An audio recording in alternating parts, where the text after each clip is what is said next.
jalan-jalan sekaligus mau buat tugas perilaku konsumen. Itu dosennya Pak Yandra Rivaldo.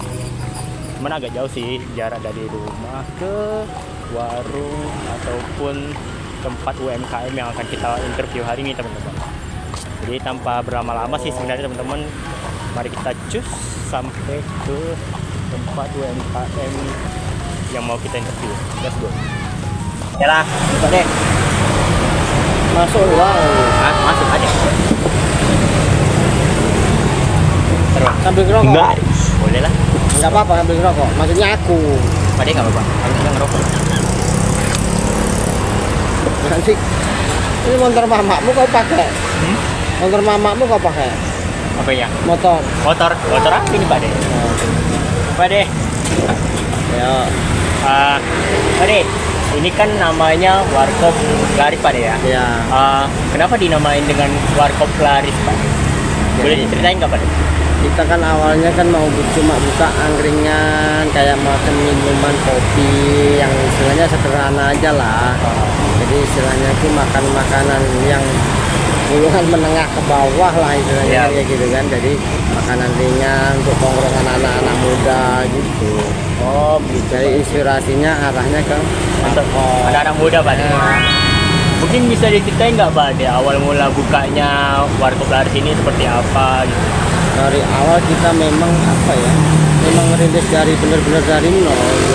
Jadi aku tuh awalnya cuma jual mie goreng, indomie rebus, istilahnya sama gorengan cemilan gitu aja. Jadi memang awalnya itu basicnya itu nggak jualan makan istilahnya, cuma istilahnya nggak buka warung lah ya kan, cuma jualan kaki lima didorong bubur gitu aja. Jadi kemudian setelah dari itu bukalah warung Laris ini Pak ya. Ada inspirasi, dikasih inilah, kasih tempat, sewa tempat, terus ya inisiatifnya itu pengen buka itu aja tadi angkringan nih. Awal rumahnya emang pengennya angkringan gitu. Angkringan Pak ya. Ini bukanya tahun berapa Pak? Kurang lebih pokoknya sampai sekarang itu 2 tahun. 2 tahun Pak ya. Berjalan 2 tahun. Ini dari 2023. Sampai sekarang Pak ya. Sampai sekarang alhamdulillah. Ini kan Pak De warungnya rame gitu kan. Pasti setiap hari ada namanya customer ataupun konsumen Pak De. Boleh diceritain nggak Pak De keluh kesahnya ataupun bagaimana sih menghadapi konsumen dengan berbagai macam bentuk nih Pak De atau berbagai macam permintaan gitu Pak De? Ya kita harus ini, ya istilah kita harus satu sabar, ya kan ya gitu. Jadi kita memang pedagang kan, kita harus siap melayani istilah dari sifat orang yang keras kepala, ada orang itu yang lunaan gitu. Jadi yang sifat keras itu dalam arti nunggu sebentar aja nggak sabar, marah, misalnya kayak gitu kan. Kalau yang sampai hari ini dengan jumlah konsumen yang sebanyak ini, Pak De merasa puas nggak? Atau ada keinginan lebih gitu untuk meningkatkan konsumen mulai dari menu ataupun inovasi-inovasi barunya gitu? Ya sebenarnya siapa sih orang yang nggak pengen lebih maju ya, gitu. Sebenarnya pengen gitu. Cuma kita kan butuh proses ya, dalam arti kan bertahap ya. Istilahnya kalau kita tambah menu, tambah jam bukanya, otomatis kita harus tambah karyawan gitu. Kayak gitu. Jadi kalau cuma kita bertiga aja istilahnya nggak mampu gitu. Kasihan yang kerja dari pagi ya, gitu. Harusnya kan 2 shift lah istilahnya kayak gitu. Kalau memang kita ini mau tambah menu atau tambah jam tuh kita harus 2 shift. Yang kerja itu harus 2 shift gitu. Jadi seperti itu. Untuk kedepannya nih Pak De, ada rencana mau buka cabang nggak gitu atau hanya bertahan di sini gitu? Ya kalau memang ada rezeki, ada pandangan tempat yang bagus, boleh gitu. Kita kan harus berkembang kan gitu kan. Nah, nggak cuma duduk setempat kan gitu. Ini kan lokasi kan strategis Pak De, di depan rumah sakit juga, depan SPBU juga. Jadi untuk kebanyakan konsumen Pak De ini itu asalnya dari mana? Mayoritas dari pekerja rumah sakit, SPBU, terus dari gudang-gudang PT-PT Citra Buana, anak-anak Shopee, kurir Shopee. Yeay. Boleh di belakang mana katanya aku nggak tahu. Ya. Aja. Dia makan.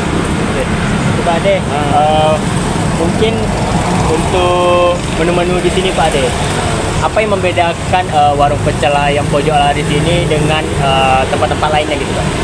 Ya sebenarnya sama aja. Ya, kalau itu kan soal rasa itu kan tinggal orang yang menilai lah. Ibarat kayak ayam penyet atau ayam kambing hijau. Itu sebenarnya kan kalau cabai semua kan sama. Ayam semua sama istilahnya kan. Cuma kadang-kadang orang itu kan yang membedakan itu cuma sambel. Sambel itu istilahnya ada orang tuh yang pakai kemiri, ada yang pakai apa itu namanya kayak ebi, ada yang nggak pakai. Istilahnya kan jadi rasa itu kan beda. Kalau padi ya istilahnya monoton lah artinya itu.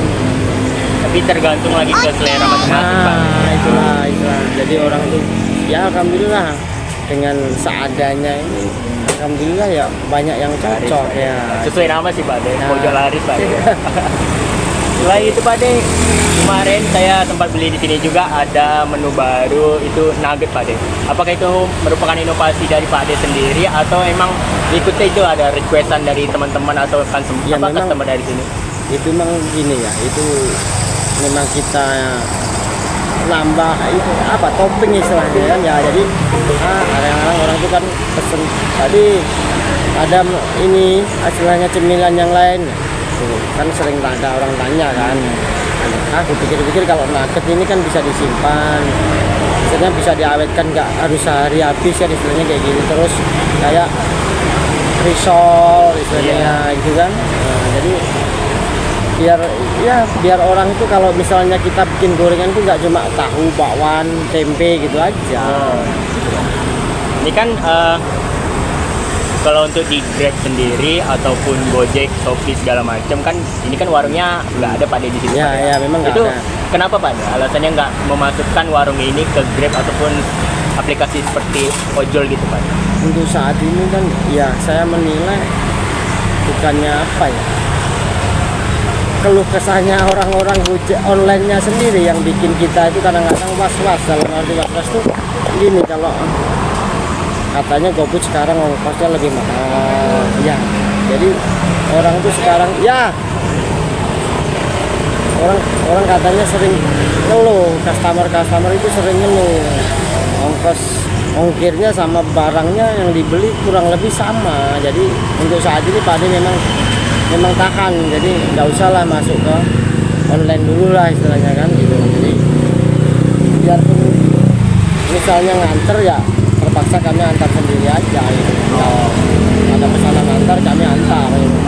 Berarti Pak Ade kalau untuk orang yang mau pesan dalam jumlah banyak itu apakah bisa di atas 50 atau Pak Ade batasin gitu berapa porsinya untuk pesan banyak gitu? Kalau pesan banyak sebenarnya kita nggak batasi, cuma kalau istilahnya dia itu untuk acara, misalnya itu untuk pagi atau untuk malam atau untuk jam berapa, itu ya satu hari sebelum hari H harus kasih info dulu. Jadi kita misalnya untuk pagi kayak kemarin ada untuk ibu-ibu senam kantor PKN itu ada pesanan soto 70 porsi ya, berarti kan dia 2 hari sebelum itu udah kasih info, jadi kasih DP 50% baru kita oke lah ya. Tapi kalau nggak ada DP mungkin kita nggak bisa ini, karena sekarang kan gampang-gampang susah orang, takutnya kan kita kan udah dibikin tiba-tiba cancel ya kan. Walaupun belum dibikin kadang-kadang tengah malam cancel, barang udah kebeli semua biarpun belum dimasak, tapi kan kita kan kecewa juga kan, banyak kejadian seperti itu gitu. Untuk pertanyaan terakhir Pak Ade, harapannya untuk warung pojok laris ini ke depannya seperti apa Pak? Ya seperti kita orang-orang yang sewa di ruko lah, istilahnya lebih maju, tempat lebih inilah istilahnya untuk lebih memadai dari tempat segi parkir, segi kenyamanan orang untuk makan istilahnya kan, jadi biar lebih nyaman lah. Jadi nggak cuma kayak gini aja, kalau bisa tuh kan ada tempat santai, ada tempat lesehan istilahnya kan kayak gitu.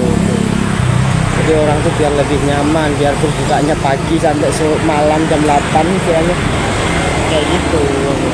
Untuk tempatnya sendiri Pak De, apakah ada perubahan ke depannya atau mungkin ada sesuatu yang ingin ditambahkan yang baru gitu Pak De? Iya, kalau dari segi menu pastilah. Nah, kalau dari segi tempat mungkin kan kita pandangannya kan paling enggak cari tempat lain. Mungkin kayak gitu, kayak istilahnya buka cabang. Nah, kayak gitu. Kalau dari tempat yang ada ini ya paling renovasi, cat ulang gitu aja. Masalahnya kan tempatnya bukan tempat permanen juga. Ini taruhnya di badan jalan, suatu saat kena kelebaran jalan kan jadi gulung juga ya kan gitu. Makanya kayak gitu aja. Oke Pak De, makasih atas waktu dan sama. kesempatannya. Ya seperti yang teman-teman tahu, UMKM di sini tuh yang seperti kita lihat itu rame dan pastinya juga strategis lah, tempatnya berada di samping RSBK dan juga depannya SMA Kartini dan juga dekat PBU. Jadi teman-teman semua bisa ke sini. Untuk jam operasionalnya sendiri Pak De, dari jam berapa sampai jam berapa? Jam 9 pagi sampai jam 9 malam. Untuk bukanya setiap hari? Setiap hari. Liburnya 2 minggu sekali, tiap hari Minggu. Tiap hari Minggu teman-teman. Jadi teman-teman untuk jam operasional itu dari jam 9 sampai jam 9 malam dan bukanya itu setiap hari. Ya, makasih Pak De atas waktunya. Sampai ketemu di lain kesempatan. Terima kasih sudah menyaksikan video wawancara ataupun interview tadi. Tadi mau izin sebenarnya sama Pak De, cuma Pak D-nya lagi ada kerjaan sedikit antar makanan, jadi pamit sama asisten ataupun karyawan dari Pak De tadi. Terima kasih teman-teman, sampai jumpa di next video dengan Andre lagi. Terima kasih. See you.